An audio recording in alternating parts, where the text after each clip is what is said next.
I have a clip now of a lecture I gave about 15, 16 years ago. The last day would not come until the Hajj has been abandoned. But the last day would not come until the Hajj has been abandoned. When do you presume that the Hajj will be abandoned? Let me see if any of the sisters have an answer. When Dajjal prohibited from going, yes. What event is likely to take place which will cause the abandonment of the Hajj? The big war, correct. And so they might use some cock and bull story about some virus which is a great danger to health, and get World Health Organization to issue an advisory, and then they suspend the Hajj. Attack on the US dollar, and it collapses, and all the paper money in the world collapse, and the US economy collapses, and then Israel replaces the United States as the ruling state in the world. We have a very important matter to turn to, our third subject for this morning. We're going to have a clip now of a lecture I gave about 15, 16 years ago on the Hajj. So we come back in a minute. Give me a chance, let me have some water. لَتُحَجَّنَّ الْبَيْتِ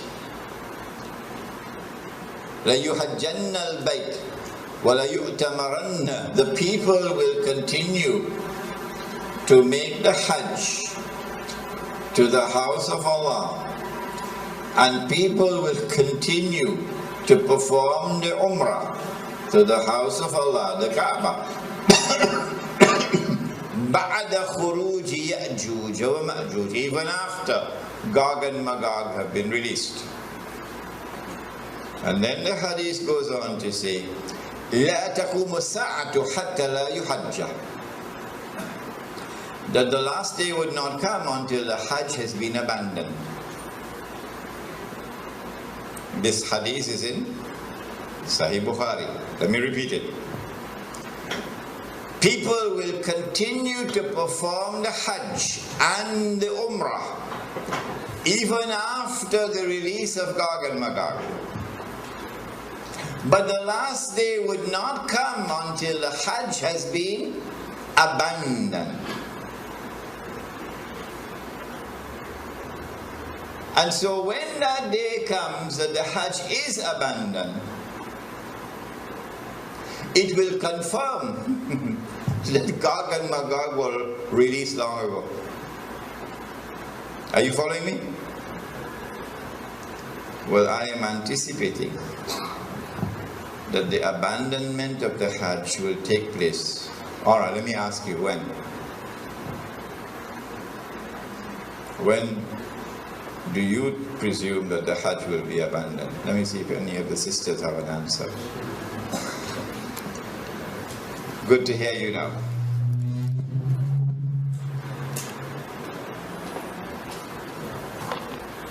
Said the Prophet ﷺ, what do you think will cause the abandonment of the Hajj? My wife could also answer the question. Yes? When Dajjal rules. All right. Anybody else? I like that answer. Anybody else? If they are blocked from going. If they are blocked from going. Prohibited from going, yes. What event is likely to take place which will cause the abandonment of the Hajj? The big war, correct.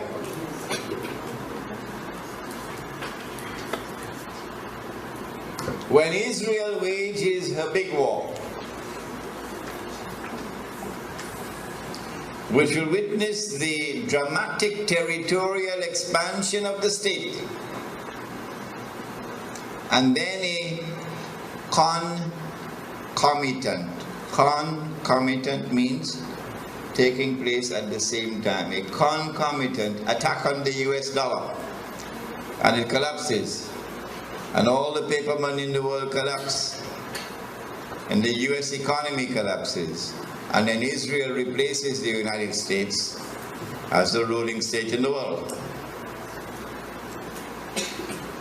That big war is likely to inflame the passions of the Muslims around the world to such a fever pitch that the Saudi government cannot allow the Hajj to take place, because such a Hajj would likely threaten the foundations of the Saudi state.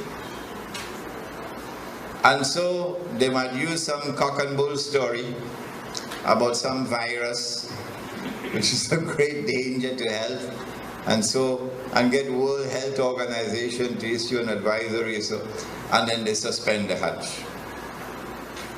And then the next year they continue the suspension until eventually the Hajj is abandoned. Bismillahir Rahmanir Rahim. Bismillahi awwaluhu wa akhiruh. I gave this lecture, I think it was about 2004 perhaps, at the Jama Masjid in San Fernando. It was a series of lectures on Surah Al-Kahf. And in that series of lectures, there is this clip on Gog and Magog and the Hajj. And I said in that clip that there might be some virus which would come, and it will be used as the excuse to try to first suspend the Hajj, not abandon. And after suspension, another year, another suspension, and then a following suspension. Only when there has been no Hajj for several years, then we are entitled to now declare the Hajj has been abandoned. But now let me share with you the analysis, pick up from where I was talking 15. And notice I was a younger man in those days. I've become older now. Let me pick up from where I left off 15 years or 16 years ago, namely the timeline. This is my opinion.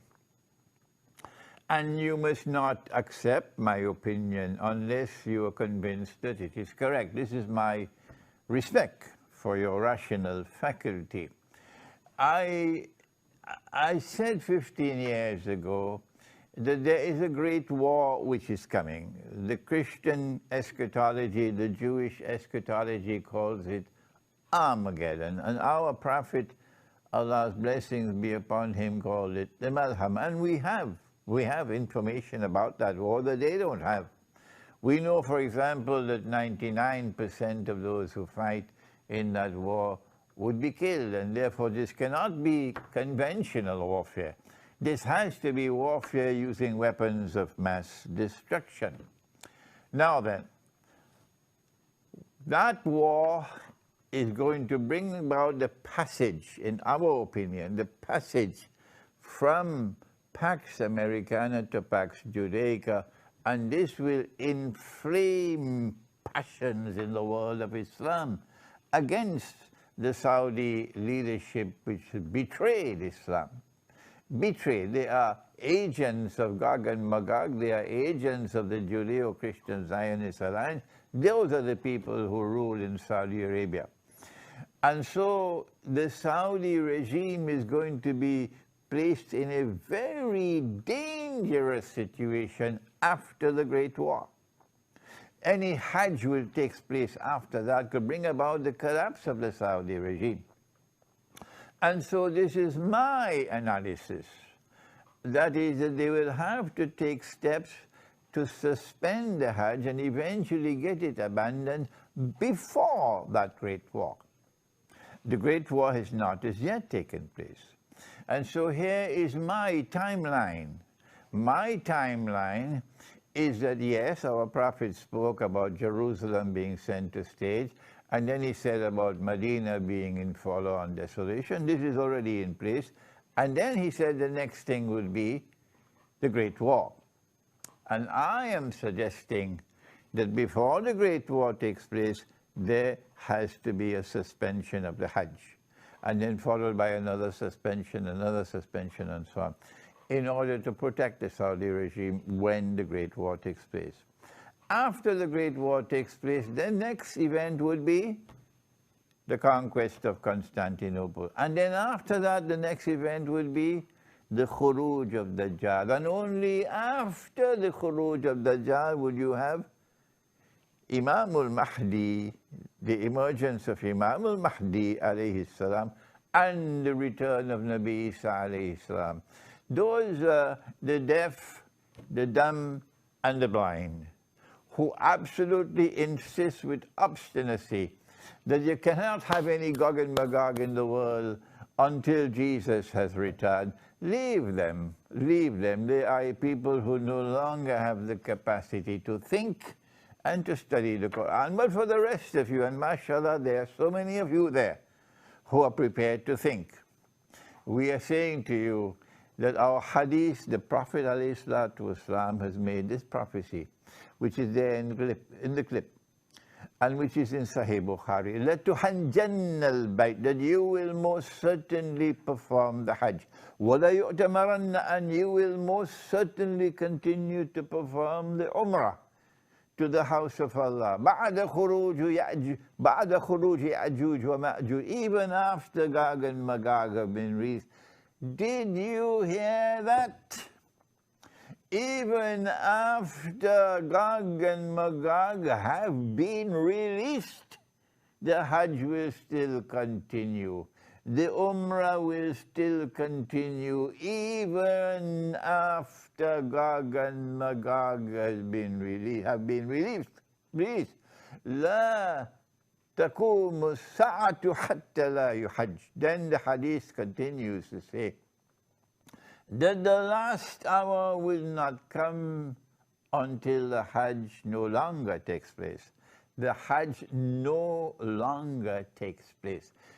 A suspension of the Hajj for 1 year does not qualify as fulfillment of this hadith. So yes, there may have been suspensions of the Hajj in the past. Why waste our time with that? We're not concerned with that. He said, لا تقوم الساعة حتى لا يحج. He's talking about when the Hajj no longer takes place. Let us ask the schoolboys, give us a break. We are people who think they cannot think, they've lost the capacity for thinking. So when the Hajj no longer takes place, no more Hajj, then you can no longer say that Gog and Magog have not as yet been released. No, you'll be very wrong. It will not be possible for you to say, no, Hajj, Gog and Magog can only come after Nabi Isa alayhi salam returns. You have betrayed the Quran.